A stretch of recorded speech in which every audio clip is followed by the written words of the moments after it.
Assalamu alaikum warahmatullahi wabarakatuh. இன்றைக்கு நாங்கள் applications of ஐசிடின்ற பாடத்தை பார்ப்போம். தகவல் தொடர்பாடல் தொழில்நுட்பவியலின் பிரயோகங்கள். இந்த சப்ஜெக்ட் நாங்கள் தமிழ் அண்ட் இங்கிலீஷ் மீடியம் ரெண்டு மாணவர்களுக்கும் விளங்கக்கூடிய மாதிரி ரெண்டு லாங்குவேஜ்லையும் பார்ப்போம். அப்ளிகேஷன்ஸ் ஆஃப் ஐசிடி 8 விதத்தில் எங்களுக்கு உதவுது.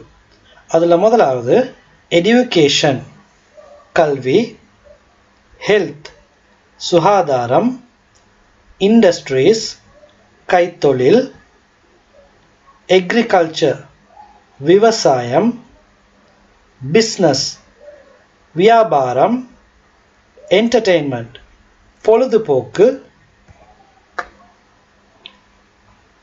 டிரான்ஸ்போர்ட் போக்குவரத்து, எட்டாவது இ-கவர்மெண்ட் மின் அரசாங்கம்னு சொல்லும். இந்த 8 வகையில் தகவல் தொடர்பாடல் தொழில்நுட்பவியல் எங்களுக்கு உதவுது. Applications of ICT. இதில் நாங்கள் ஹெல்த் சுகாதாரம்ன்றது ஏற்கனவே எங்களோட ஒரு வீடியோவில் நாங்கள் பார்த்துக்கிறோம். அதே போல் அக்ரிகல்ச்சர் விவசாயமும் நாங்கள் எங்களோட 2வது வீடியோவில் பார்த்துக்கிறோம். 3வது என்டர்டெயின்மெண்ட் பொழுதுபோக்கும் பார்த்துக்கிறோம். ஸோ இதில் இருக்கக்கூடிய 3 சாப்டர் ஆல்ரெடி நாங்கள் முடிச்சிட்டோம். இன்றைக்கி நாங்கள் பார்க்க போகிறது இ-கவர்மெண்ட் மின் அரசாங்கம்ன்ற பாடத்தை நாங்கள் இன்றைக்கி பார்ப்போம். அப்ளிகேஷன்ஸ் ஆஃப் ஐசிடி இ-கவர்மெண்ட் மின் அரசாங்கம். இது ஐசிடி G.C.E கிரேட் 10 மாணவர்களுக்காக வழங்கப்படக்கூடிய ஒரு லெசன். முதல்ல நாங்கள் பார்ப்போம் மின் அரசாங்கம் என்றால் என்ன, அதுக்கான வரைவிலக்கணத்தை பார்ப்போம்.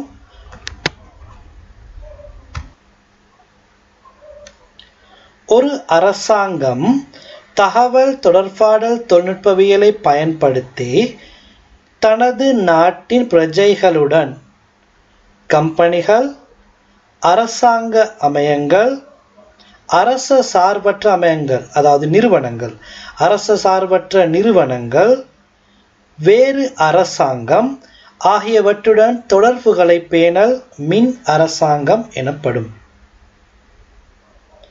தகவல் தொடர்பாடல் தொழில்நுட்பவியலை பயன்படுத்தி தனது நாட்டு பிரஜைகளுடனும் கம்பெனிகள் தொழிற்சாலைகள், அரசாங்க நிறுவனங்கள், அரச சார்பற்ற நிறுவனங்கள் மற்றும் வேறு அரசாங்கங்களுடன் தொடர்புகளை பேணல் மின் அரசாங்கம் எனப்படும்.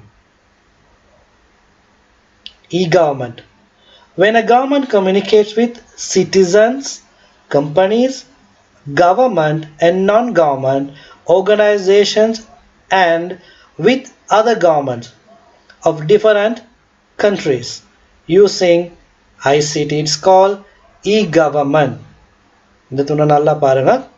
Citizens, companies, government and non-government organizations with other governments.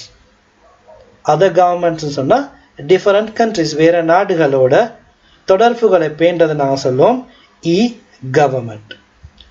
இந்த இ-கவர்மெண்ட் 4 வகைப்படும். அதில் முதலாவது G2C என்று சொல்லுவோம். G2C கவர்மெண்ட் டு சிட்டிசன், அரசாங்கமும் மக்களும் தொடர்பு படுறது. அரசாங்கம் மக்கள். 2வது G2E கவர்மெண்ட் டு எம்ப்ளாயி, அரசாங்கமும் தொழிலாளர்களும். G2B கவர்மெண்ட் டு பிஸ்னஸ், அரசாங்கமும் வியாபாரமும். 4வது பிரிவு G2G கவர்மெண்ட் டு கவர்மெண்ட், அரசாங்கம் இன்னும் ஓர் அரசாங்கம். மீண்டும் ஒரு முறை பார்ப்போம். Government to citizen, government to employee, government to business, government to government. அரசாங்கம் மக்களுடன், அரசாங்கம் தொழிலாளர்களுடன், அரசாங்கம் வியாபாரத்துடன், அரசாங்கம் இன்னும் ஓர் அரசாங்கத்துடன். இந்த 4 பிரிவுகள் தான் மின் அரசாங்கத்தில் காணப்படுது. இதைத்தான் நாங்கள் ஷார்ட்டாக சொல்லுவோம். G2E, G2B and G2G. இந்த 4 பிரிவுகளால் இருக்கக்கூடிய உதாரணங்களை நான் இப்போ பார்ப்போம். முதலாவது நான் பார்ப்போம் கவர்மெண்ட் டு சிட்டிசன். ஆரம்பத்தில் நான் தமிழில் சொல்கிறேன். இதுக்கு உதாரணமாக எங்களை சொல்லலாம். அரசாங்க நிர்வாக பெயர் பட்டியல், அரசாங்க நிர்வாகங்கள், சிட்டை கொடுப்பனவு சேவை. அதே போல உங்களுக்கு லேசா விளங்கக்கூடியது வாகன உத்தரவு சீட்டுகளை புதுப்பித்தல், அரசாங்க தகவல் நிலைய சேவைகள், அரசியலமைப்பு சட்ட தொகுதிகள், இலங்கை படங்கள். இவைதான் கவர்மெண்ட் டு சிட்டிசன் என்பதற்கு உதாரணங்களாக அரச பாட புத்தகத்தில் வழங்கப்பட்டிருக்கக்கூடிய உதாரணம். List of government organisations, payments of utility bills, renewal of vehicle license, government information services, constitutions, legal system and map of Sri Lanka. இவைதான் government to citizen. இவற்றுக்கான வலைத்தளங்கள் இணையத்தின் மூலம் எடுத்துக்கொள்ளும் எங்களுக்கு. இப்போ நாங்கள் ரெண்டாவது பாதி பார்ப்போம். கவர்மெண்ட் டு எம்ப்ளாயி, அரசாங்கம் தொழிலாளர்களுக்கு. அதில் முதலாவது படிவங்கள், வர்த்தமானி, சுற்று நிறுவங்கள், கடன் வசதிகள். படிவங்கள், வர்த்தமானி, சுற்று நிறுவங்கள், கடன் வசதிகள். Government to employees, forms, gazette, circulars, information on loan facilities.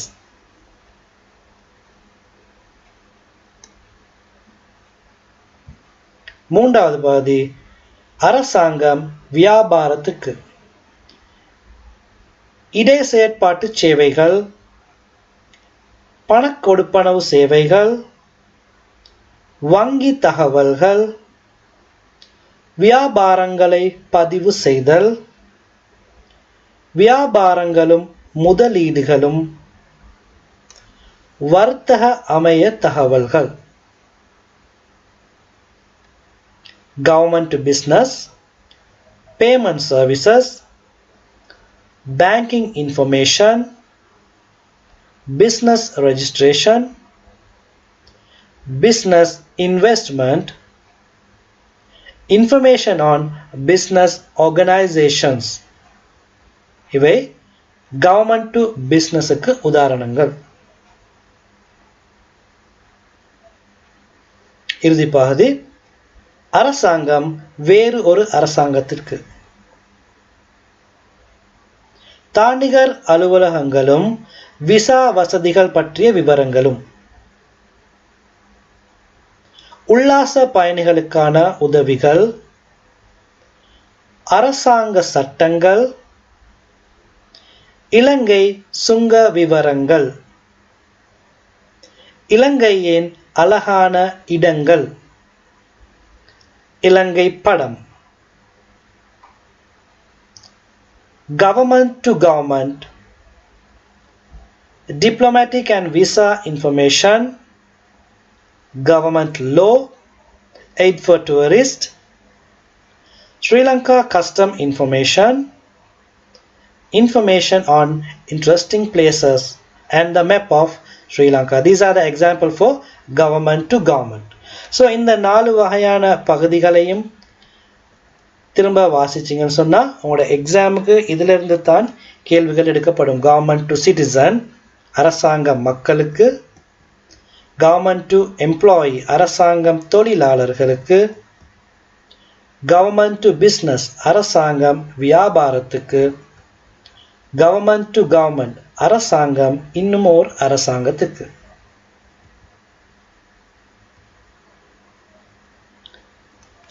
அடுத்ததாக ஒரு வசனத்தை நாங்கள் இதில் படிப்போம். தகவல் தொடர்பாடல் தொழில்நுட்பவியலின் நிலையம்.